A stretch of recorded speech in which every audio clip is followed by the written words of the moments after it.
어머니의 빈소 앞에서 한 남자가 혼자 무너지고 있었죠. 동대문 시장 바닥에서 피땀으로 일군 꼬마 빌딩의 건물주 어머니, 그 어머니의 관 앞에서 아들은 숨도 제대로 못 쉬었던 겁니다. 그런데 바로 그날 새벽 주차장 어둠 속에서 들려온 아내의 낄낄거리는 웃음소리가 그 남자의 삶을 완전히 갈라놓고 말았죠. 강윤호는 탄탄한 중견기업 간부였습니다. 누가 봐도 괜찮은 사람, 혼자 어머니 뒷바라지하며 지금까지 버텨온 사람이었지요. 그런 그가 40대 초반 싱글 모임에서 처음 서유라를 만났을 때 세상이 환해지는 기분이었다고 했습니다.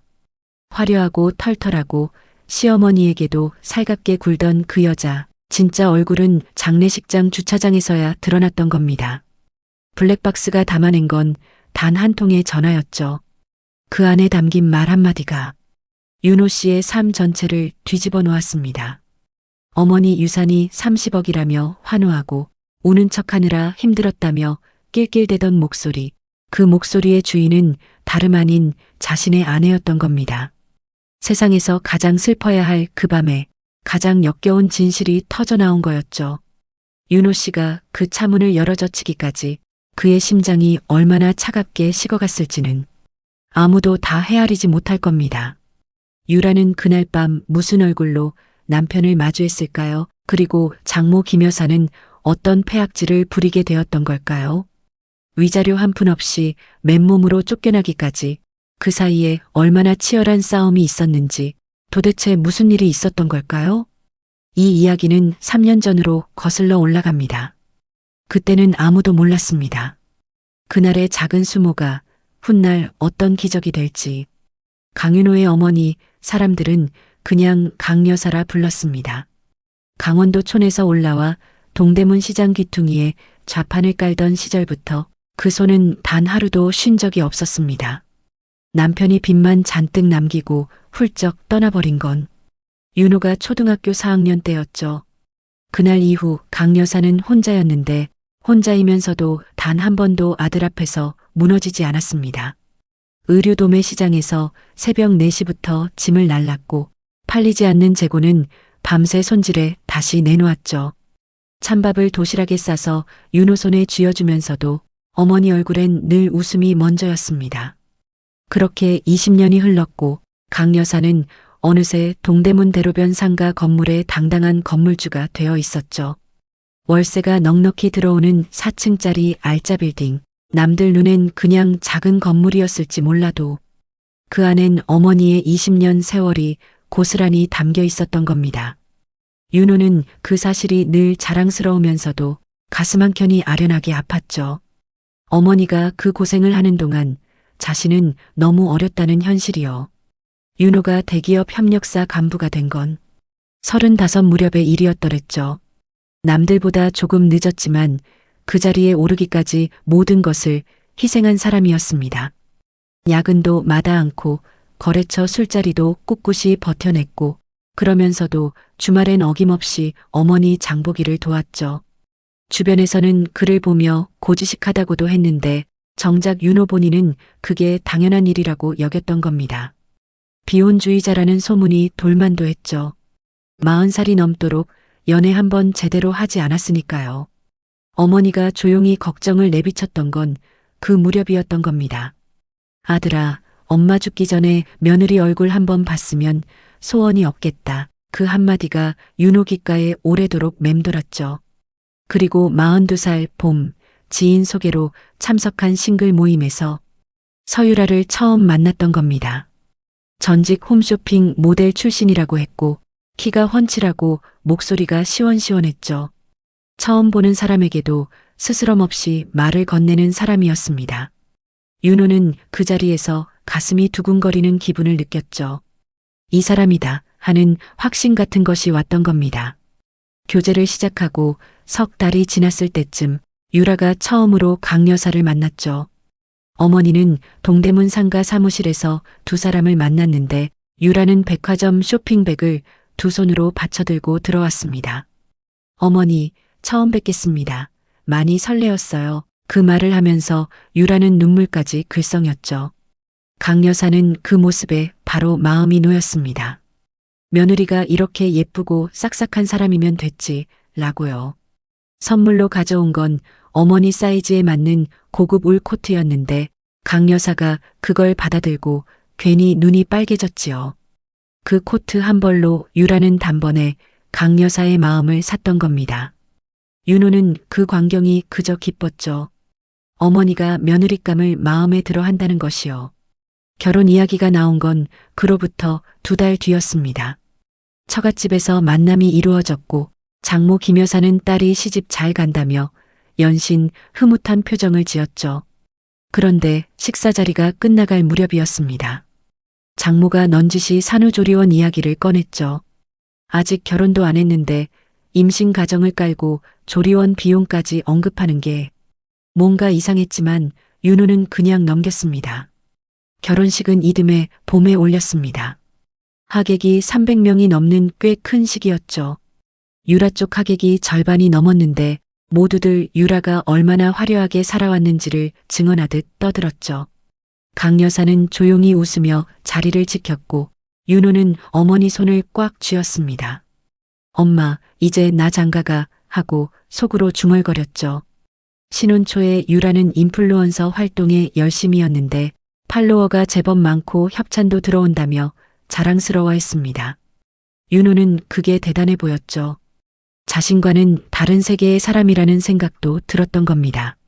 그런데 결혼 2개월이 지난 무렵부터 어딘가 이상한 일들이 하나둘 눈에 밟혔죠. 명품 가방이 아무 날에나 택배로 도착했고 카드 명세서에 모르는 결제 내역이 종종 보였던 겁니다. 윤호가 조심스럽게 물으면 유라는 금방 화를 냈죠. 협찬이야. 내 돈으로 산 거야. 왜 확인해? 그렇게 쏘아붙였던 겁니다.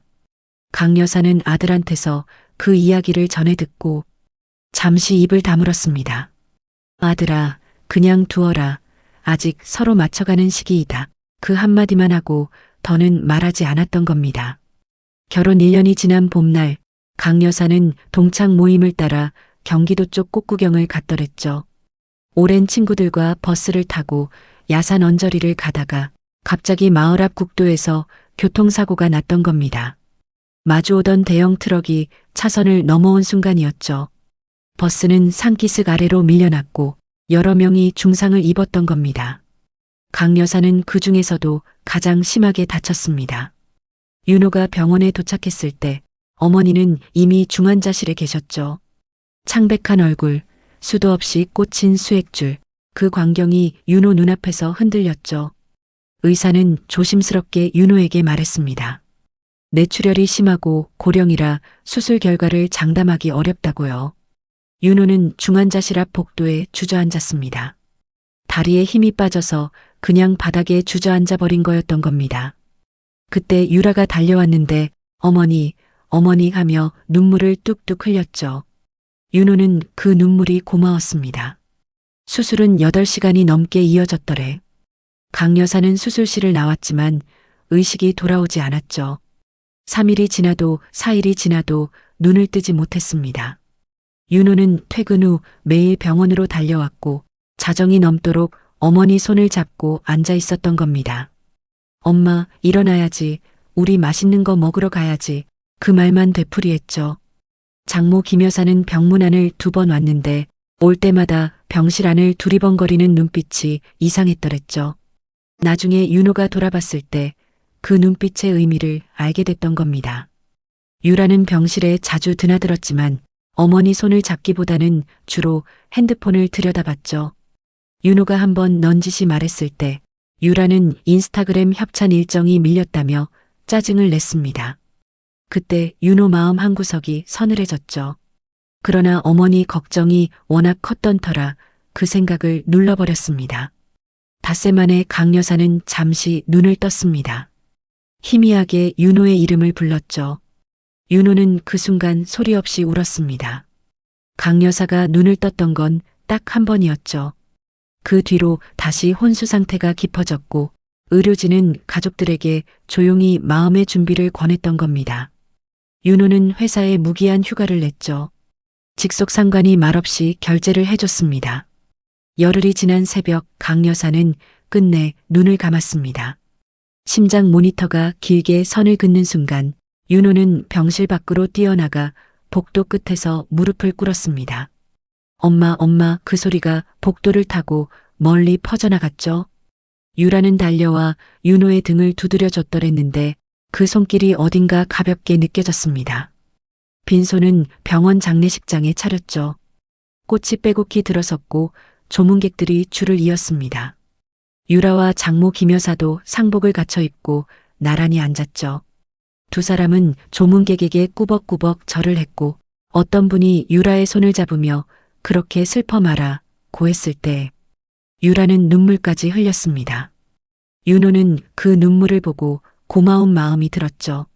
그것이 얼마나 큰 착각이었는지 그때는 몰랐습니다. 장례 첫날이 깊어지면서 조문객들이 빠져나갔죠. 윤호는 빈소 한켠에 쭈그리고 앉아 어머니 영정을 바라봤습니다. 이 세상에서 가장 자신을 사랑해준 사람, 그 사람의 마지막 사진이 환하게 웃고 있었죠. 윤호는 그 미소가 너무 선명해서 눈을 감았던 겁니다. 장모 김 여사는 친척들과 조용히 이야기를 나눴죠. 상속 이야기를 꺼냈다는 걸 나중에야 알았습니다. 유라는 밤이 되자 피곤하다며 차에서 좀 쉬겠다고 했죠. 윤호는 그래, 고생했어 하고 고개를 끄덕였습니다. 유라가 주차장으로 내려간 지 20분이 지났을 때 윤호도 핸드폰 충전기를 가져오려 자리에서 일어났죠. 발인 날까지 버텨야 하니 핸드폰 배터리를 충전해야 했던 겁니다. 엘리베이터 문이 열리고 지하 주차장으로 내려섰을 때 멀리서 낯익은 목소리가 들려왔죠. 유라의 목소리였는데 어딘가 이상하게 들떠 있었죠. 가슴이 이상하게 쿵 내려앉았습니다. 그 소리를 향해 발걸음을 옮기던 그 순간이 윤호의 인생을 갈라놓는 분기점이었던 겁니다. 주차장은 밤이라 어두웠습니다. 형광등 하나가 깜빡이는 기둥 사이로 유라의 목소리가 또렷하게 울려 퍼지고 있었습니다. 윤호는 발걸음을 멈췄죠. 차 뒤에 몸을 숨기고 귀를 세웠습니다. 전화 상대가 장모 김 여사라는 걸 알아채는 데는 한순간이면 충분했죠. 유라의 목소리에 웃음이 가득 배어 있었는데 그 웃음이 얼마나 낯선 소리였는지 윤호는 뒤통수를 얻어맞은 기분이었습니다. 엄마, 부동산 아는 분한테 물어봤는데 그 상가 건물만 해도 시세가 30억은 훌쩍 넘는데 유라가 그렇게 말하며 낄낄 웃었죠. 현금이랑 보험금 합치면 얼마야? 장모 목소리가 들려왔는데 윤호는 그 자리에서 숨을 멈췄죠. 심장이 느리게 하지만 묵직하게 쿵 내려앉았습니다. 유라의 다음 말이 이어졌죠. 그러니까 시어머니 살아계셨으면 이혼하려 했는데 이제 가뿐하게 받아 챙기면 되잖아 라고 했습니다. 그 말이 윤호의 귀에 박히는 순간 몸이 돌처럼 굳어버렸죠. 유라의 목소리는 계속 이어졌습니다. 우는 척하느라 눈물도 억지로 짜냈는데 진짜 지치더라. 연기가 이렇게 힘든 건 줄 몰랐어. 그렇게 낄낄대는 소리가 지하 주차장 콘크리트 벽을 타고 사방으로 퍼져나갔습니다. 장모 김 여사는 거기다 대고 잘했다. 딸 하고 추임새를 넣었죠. 며칠만 더 버티면 된다.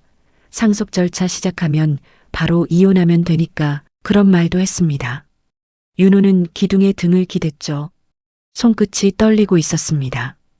어머니가 관 속에 누워 계신 그 바로 위층에서 아내와 장모는 유산 분배 계획을 짜고 있었던 거였죠.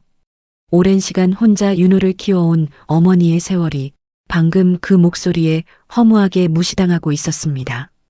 윤호는 주먹을 꽉 쥐었죠. 벽을 치고 싶었지만 참았습니다. 그 대신 천천히 숨을 들이쉬었죠. 눈이 뜨거워지는 걸 느꼈지만 눈물을 삼켰습니다.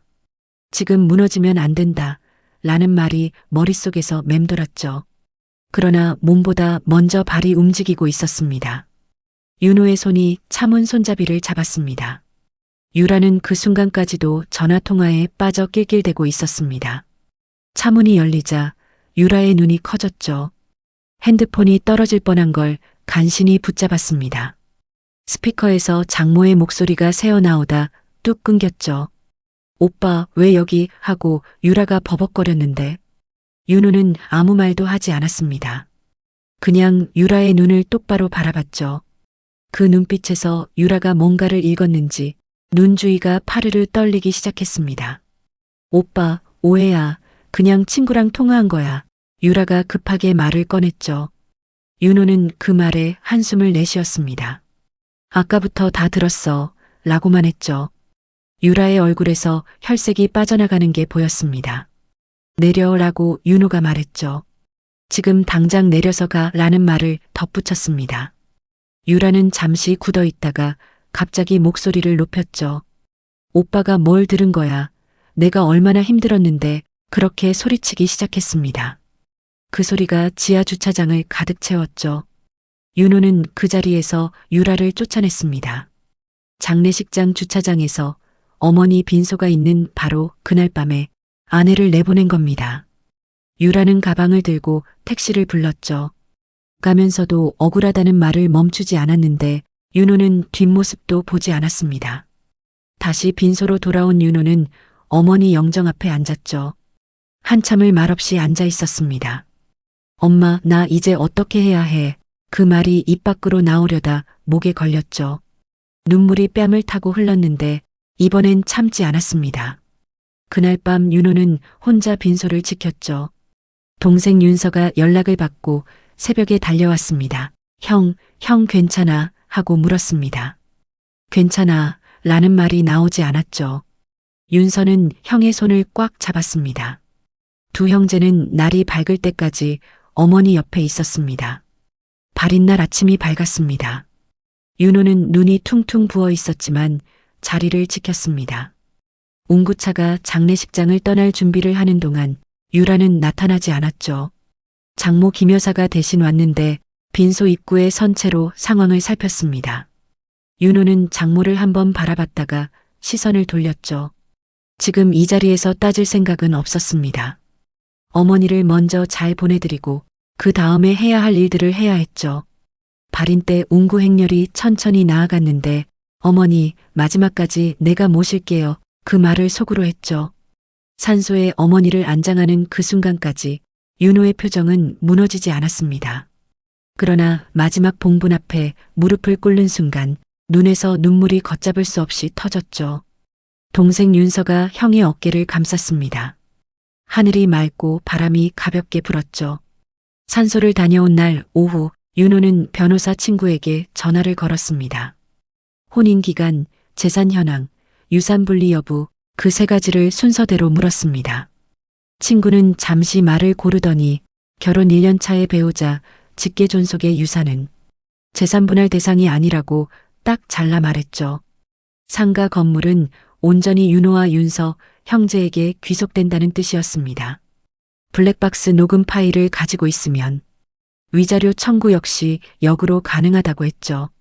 윤호는 전화를 끊고 나서 한참 천장을 봤는데 이상하게도 눈물이 다 말라 있었습니다. 이제는 울 차례가 아니라는 걸 알았죠. 그 길로 블랙박스 본체를 찾아 파일을 저장해뒀습니다. 통화 내용이 또렷하게 담겨 있었죠. 유라의 목소리, 장모의 목소리, 유산 금액을 언급하는 부분까지 선명하게 남아 있었습니다. 윤호는 파일을 세 군데에 따로 백업해뒀죠. 이제 준비가 됐다는 생각이 들었습니다. 이혼 통보는 어머니 발인 이틀 뒤에 이루어졌습니다. 윤호가 집으로 돌아왔을 때 유라는 거실 소파에 앉아 있었죠. 안색이 좋지 않았고 눈밑이 어두웠습니다.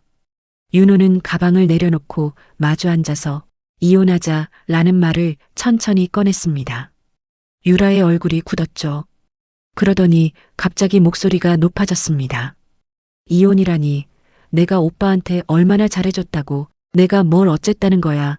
그렇게 쏘아붙였죠. 윤호는 소리를 높이지 않았습니다. 주차장에서 녹음된 파일이 있어 라고만 했죠. 유라의 눈이 흔들렸는데 그 눈에서 얼핏 두려움이 보였습니다. 이런 방식으로 끝내고 싶지 않았어 라고 윤호가 말했죠. 그런데 내가 이런 상황을 만들어버렸어 를 덧붙였습니다. 유라는 한참 침묵했습니다. 그러다 갑자기 자리에서 일어나더니 전화를 꺼내 장모에게 전화를 걸었습니다. 엄마, 빨리 와 라는 말이 들렸죠. 장모 김 여사가 도착한 건 30분 뒤였습니다. 문을 열고 들어서자마자 목소리가 높아졌습니다. 사위, 이게 무슨 짓이야? 자기 아내한테 이혼 통보를 그렇게 시작했죠.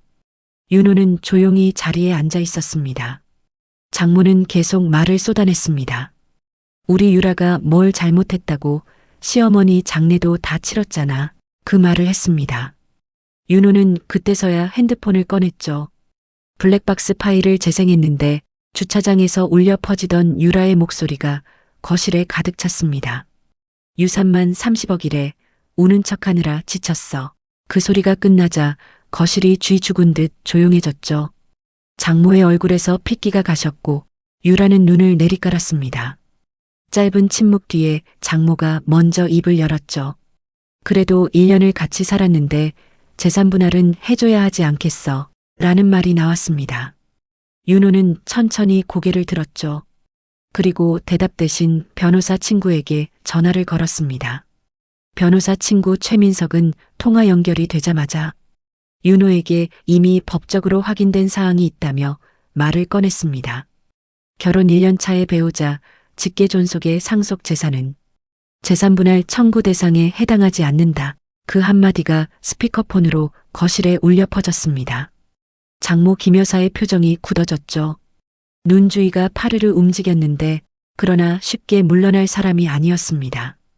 여보세요, 변호사 양반, 그래도 혼인 기간 동안 함께한 게 있잖아요. 장모가 폰을 향해 목소리를 높였죠. 최민석은 짧게 답했습니다.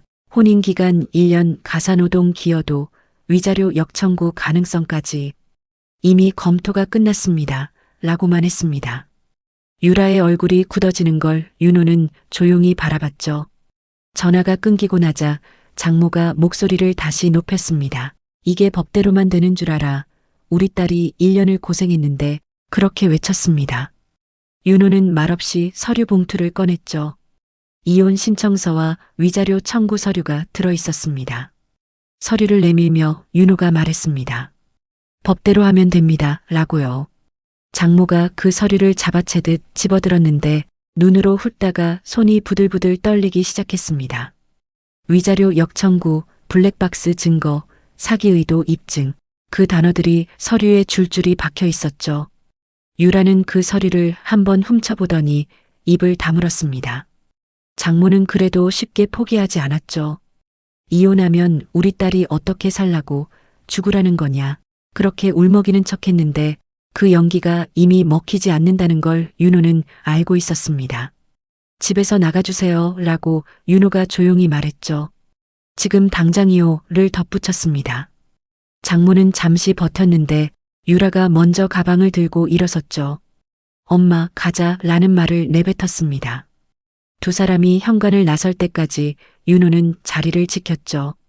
문이 닫히는 소리가 나고 나서야 긴 한숨을 내쉬었습니다. 이혼 소송은 생각보다 빠르게 마무리됐습니다. 유라 측은 처음엔 재산 분할을 강하게 요구했는데 블랙박스 녹음과 위자료 역청구 자료가 법정에 제출되자 태도가 달라졌습니다. 판사는 혼인 기간과 기여도를 검토한 뒤 유라의 재산 분할 청구를 기각했죠. 거기에 더해 윤호 측 위자료 청구에 대해서는 일부 인용 결정이 내려졌습니다. 유라는 결국 위자료 한 푼 받지 못한 채로 이혼 확인서를 손에 쥐게 됐죠. 장모 김 여사는 법정 복도에서 끝까지 억울함을 외쳤는데 최민석이 그 자리에서 조용히 말했습니다. 추가 소송 의향이 있으시면 연락 주십시오. 라고요. 장모는 더 이상 말을 잇지 못했죠. 윤호는 법원 현관을 나서며 하늘을 한번 올려다봤습니다. 바람이 불어왔죠. 어머니 생각이 났습니다. 엄마, 이렇게 끝났네. 라고 혼자 중얼거렸죠.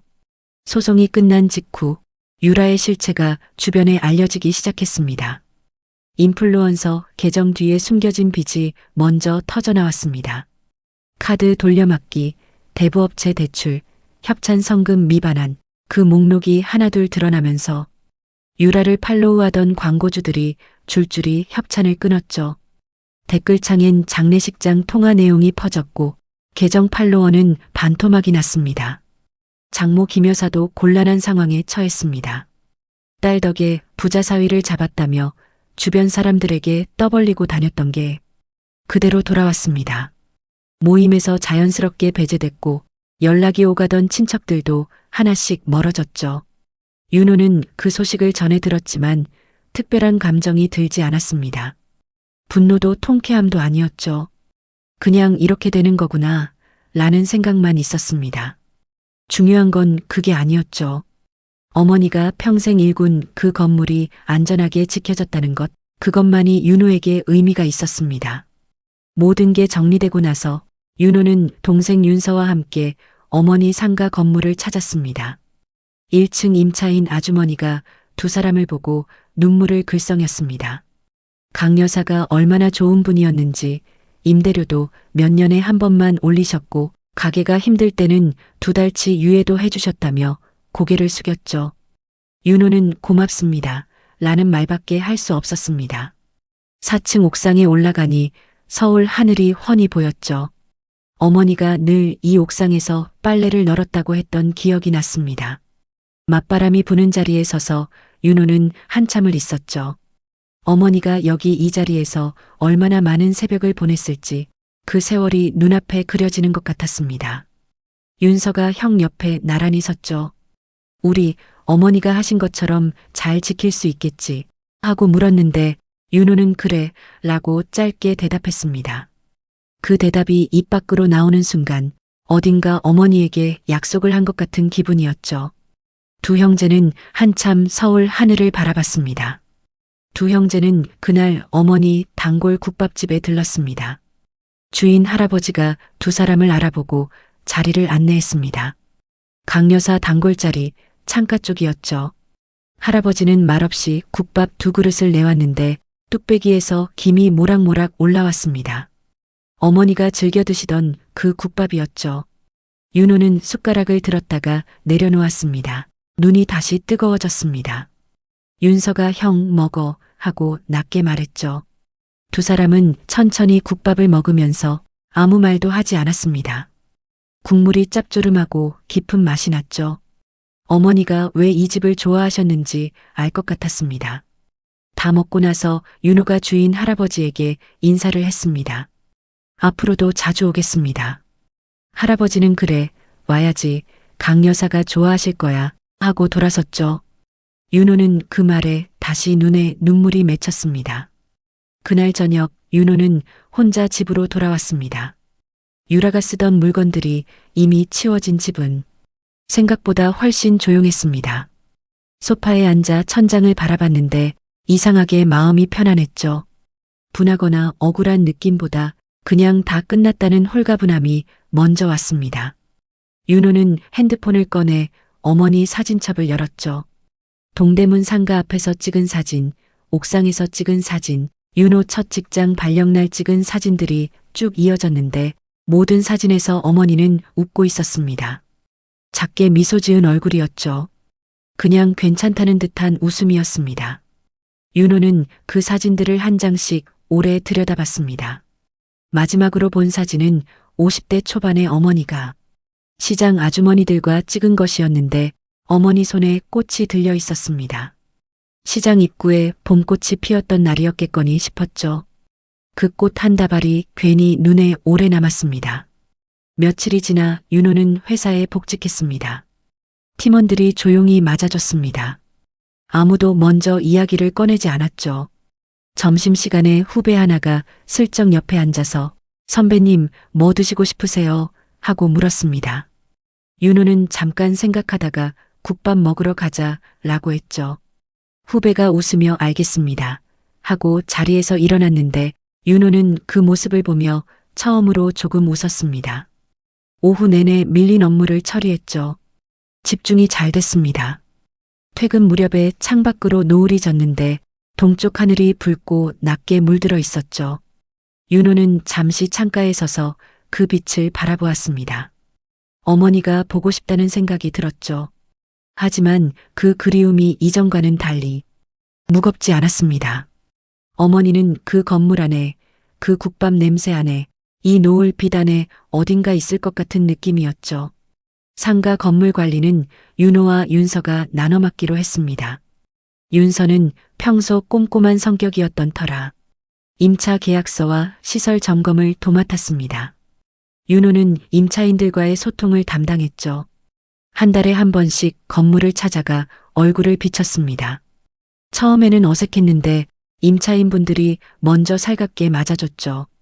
어머니한테 신세를 많이 졌다며 고마워하는 분들이 많았습니다. 2층 소품샵 사장님은 강 여사가 개업 첫날 화분을 가져다 줬다는 이야기를 했죠. 3층 학원 원장님은 어려울 때 임대료를 2달이나 유예해줬다며 목이 메었습니다. 윤호는 그 이야기들을 들으며 어머니가 얼마나 많은 사람들의 곁에서 베풀고 있었는지를 새삼 깨달았죠. 건물주라는 자리가 돈만 받고 끝나는 자리가 아니라는 것을 어머니는 이미 알고 계셨습니다. 윤호는 그날부터 그 방식을 이어가기로 마음먹었죠. 어머니가 하셨던 것처럼 하면 된다. 그 생각이 길잡이가 됐습니다. 그 무렵 오랫동안 연락이 없던 고향 친구에게서 전화가 왔습니다. 중학교 때 같은 반이었던 김도연이었습니다. 강 여사 별세 소식을 뒤늦게 전해 듣고 부의도 못했다며 미안해했죠. 윤호는 괜찮아, 고마워 라고만 했는데 도연이 뜸을 들이다가 물었습니다. 너 요즘 어떠냐? 사람은 좀 만나고 사냐? 하고 물었죠. 윤호는 웃으며 그냥 잘 지내 라고 했습니다. 도연은 그래도 혼자 있으면 안 된다 며 조만간 밥 한번 먹자고 했죠. 윤호는 알겠어 하고 전화를 끊었는데 오랜만에 오래 웃었습니다. 그 한 통의 전화가 이상하게 힘이 됐죠. 사람이 곁에 있다는 게 이런 것이구나 싶었습니다. 며칠 뒤 도연과 실제로 만났는데 오래된 치킨집에서 맥주를 마시며 이런저런 이야기를 했죠. 유라 이야기는 하지 않았습니다. 어머니 이야기만 한참 했죠. 도연은 듣는 내내 조용히 고개를 끄덕였습니다. 봄이 지나고 여름이 왔습니다. 윤호는 어머니 기일을 앞두고 산소를 찾았습니다. 혼자 갔는데 윤서가 따라오겠다고 했지만 이번엔 혼자 가고 싶었죠. 올라가는 길에 이름 모를 풀꽃들이 피어 있었습니다. 어머니 묘 앞에 앉아서 막걸리 한 잔을 따랐죠. 어머니가 막걸리를 좋아하셨다는 이야기를 상가 임차인 아주머니에게서 들었습니다. 엄마, 나 잘 지내고 있어. 그 말을 꺼내자 목이 잠겼죠. 건물도 잘 지키고 있고 윤서도 잘 있어 하고 덧붙였는데 말을 하는 내내 코끝이 시큰거렸습니다. 한참 앉아 있다가 일어서려는데 풀벌레 소리가 사방에서 들려왔죠. 윤호는 그 소리를 잠깐 듣다가 천천히 발길을 돌렸습니다. 내려오는 내내 어머니가 등 뒤에 있는 것 같았습니다. 그리운데 외롭지 않은 기분이었죠. 가을이 오면서 윤호의 일상은 조금씩 정돈되어 갔습니다. 퇴근 후 저녁을 직접 만들어 먹기 시작했고 주말엔 동네를 한 바퀴 걷는 버릇이 생겼습니다. 작은 변화들이었지만 그 변화들이 하루를 다르게 만들었죠. 회사에서도 이전보다 표정이 편안해졌다는 말을 들었는데 윤호 본인도 그 변화가 느껴졌습니다. 어느 날 저녁 건물 점검차 동대문 상가를 들렀더랬죠. 1층 아주머니가 막 문을 닫으려다 윤호를 보고 반가워했습니다. 요즘 얼굴이 많이 좋아지셨네요 라고 하셨죠. 윤호는 쑥스러워하며 그냥 웃었습니다. 건물 안을 한 바퀴 돌며 층마다 확인을 했죠. 형광등이 하나 나간 걸 발견하고 메모를 해뒀습니다. 옥상에 올라가서 하늘을 봤죠. 가을 하늘이 높고 맑았더랬는데 어머니가 여기 서서 이 하늘을 얼마나 많이 봤을까 싶었습니다. 별 생각 없이 하늘을 보다가 어머니, 나 이제 좀 괜찮아 하고 중얼거렸죠. 바람이 한 줄기 지나갔습니다. 겨울이 왔습니다. 윤호는 윤서와 함께 어머니 생신 즈음에 산소를 다시 찾았습니다. 이번엔 어머니가 좋아하시던 황태 해장국을 사가지고 갔죠. 보온병에 담아 올라갔는데 뚜껑을 열자 따뜻한 김이 올라왔습니다. 엄마 생신 축하해요. 윤서가 먼저 꾸벅 인사를 했죠. 윤호는 옆에서 자연스럽게 같이 고개를 숙였습니다. 두 사람은 나란히 앉아서 조용히 이야기를 나눴죠. 어머니가 좋아하셨던 것들, 어릴 때 기억들, 상가 임차인 아주머니들한테 들은 이야기들이 이어졌습니다. 윤서가 어머니 손바닥만한 수첩이 나왔다고 했죠.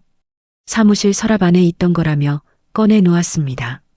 작은 글씨로 빼곡하게 뭔가 쓰여 있었죠. 임차인분들 이름, 가게 사정, 임대료 상황, 배려해야 할 사정들이 조목조목 적혀 있었습니다. 어머니는 그 수첩을 매달 꺼내 보셨던 거겠죠. 윤호는 그 수첩을 두 손으로 받아들었는데 손이 약간 떨렸습니다. 수첩을 들고 내려오는 길에 윤서가 말했습니다. 형, 이걸 그대로 이어가면 어때 하고요. 윤호는 이미 그렇게 하고 있었지만 윤서의 말을 듣고 더 확실하게 마음을 굳혔습니다. 어머니의 수첩을 그대로 물려받기로 했죠. 임차인분들 상황을 파악하고 어려울 때 먼저 연락이 하는 건물주가 되겠다고 했습니다. 그 다짐이 결코 대단한 것처럼 느껴지지는 않았죠. 그냥 어머니가 하신 것처럼 하면 되는 일이었습니다. 새해 첫날 윤호는 상가 건물 임차인분들에게 짧은 문자를 보냈습니다. 새해 잘 보내시고 가게도 잘 되시길 바랍니다. 라는 한 줄짜리 문자였습니다. 금세 답장이 왔더랬는데 감사합니다. 강 여사님 닮으셨네요. 라는 글이 있었죠. 윤호는 그 문자를 한참 들여다봤더랬는데 강 여사님 닮으셨네요. 그 한 줄이 오래 마음에 남았습니다. 봄이 다시 왔습니다. 윤호는 어머니가 다니시던 동대문 시장을 한번 걸었습니다. 좌판들이 늘어서 있고 짐을 나르는 사람들로 새벽부터 바빴죠. 어머니가 이 길을 얼마나 많이 걸으셨을까? 그 발걸음들이 눈앞에 겹쳐 보이는 것 같았습니다. 어느 상인 할머니가 윤호 눈에 들어왔죠. 혼자서 짐을 옮기려다 비틀거렸습니다. 윤호는 자연스럽게 다가가 함께 짐을 들었죠. 할머니가 깜짝 놀라며 고맙다고 했는데 별 말씀을요라고 대답했습니다.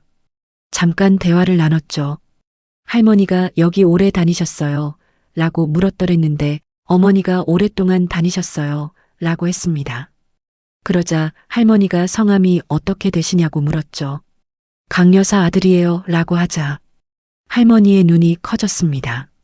강여사 아들, 강여사 그분 참 좋은 분이셨는데 라고 하며 손을 잡았죠. 윤호는 고맙습니다. 라는 말밖에 할 수 없었습니다. 그날 시장에서 나오며 윤호는 생각했습니다.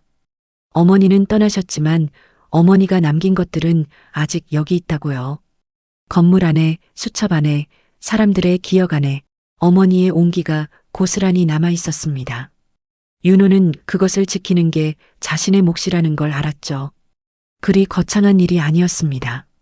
그냥 매달 건물을 돌고 임차인분들 얼굴을 기억하고 어려울 때 먼저 물어보는 것, 그것으로 충분했죠. 어머니의 20년이 그렇게 쌓인 거였습니다. 봄 하늘 아래 동대문 골목을 걷다가 윤호는 문득 핸드폰을 꺼냈죠. 어머니 사진 중에서 가장 좋아하는 한 장을 찾아 잠시 들여다봤습니다. 시장 앞에서 웃고 있는 어머니, 그 웃음이 오늘 하늘과 닮아 있었죠. 윤호는 핸드폰을 주머니에 넣고 걸음을 이었는데 발걸음이 이전보다 조금 가벼웠습니다. 어머니, 잘 지내고 있을게요. 그 말을 가슴속에 담고 봄길을 걸어 나갔습니다.